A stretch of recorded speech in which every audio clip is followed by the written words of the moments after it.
साथियों, एक शख्स थे, एक महामानव थे, जिनका पैदा होना सिर्फ एक इत्तेफाक था, क्योंकि इस धरती पर जुल्म ज़्यादा बढ़ गए थे, इसलिए हमारे बाबा साहब ने जन्म लिया था। पर अब सोचो, अगर आप अब भी ना सुधरे तो अब कोई बाबा साहब दोबारा पैदा नहीं हुआ। सामान्यता लगाव और प्रेम किताबों से कीजिए, क्योंकि अगर आप किताबों में विलीन रहेंगे तो बाबा साहब जैसे नहीं तो उनके नक्शे कदम पर चलेंगे। मैं तो खुद के परिवार को, खुद के बच्चों को बाबा साहब के रास्ते पर, उनके नक्शे कदम पर चलूँगी, चलना सिखाऊंगी। और इस समाज से भी कहूँगी कि आप जितनी जल्दी सुधर जाएंगे उतनी जल्दी इस गुलामी को छोड़ देंगे। जब तक आप इस गुलामी में जकड़े रहेंगे तब तक आपको बाबा साहब तो क्या कोई भी आज़ाद नहीं करा सकता, क्योंकि आप मानसिक गुलाम हैं।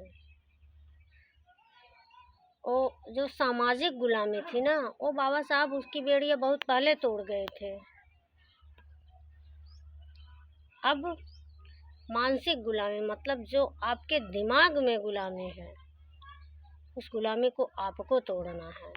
तो आप लड़िए, इस समाज से लड़िए, अपने घर से लड़िए, हो सके तो खुद से लड़िए, लेकिन आज़ाद होइए।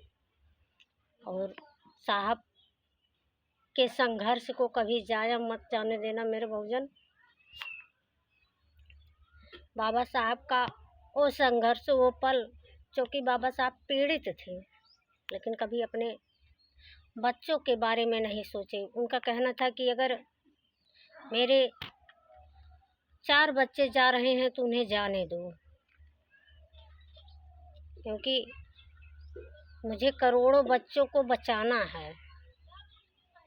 ऐसे थे हमारे बाबा साहब। हम और आपकी ये मानसिकता है, हम और आप सोचते हैं पहले हम आपन बचाई, पहले हम बचब, आपन बचाई, ओकरे बाद दूसरे के बारे में सोचा जाए।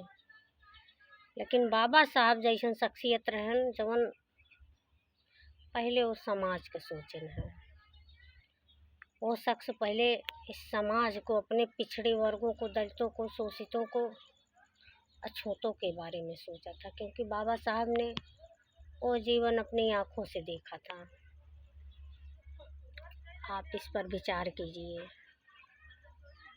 सादर नमो बुद्धाय। जय भीम साथियों।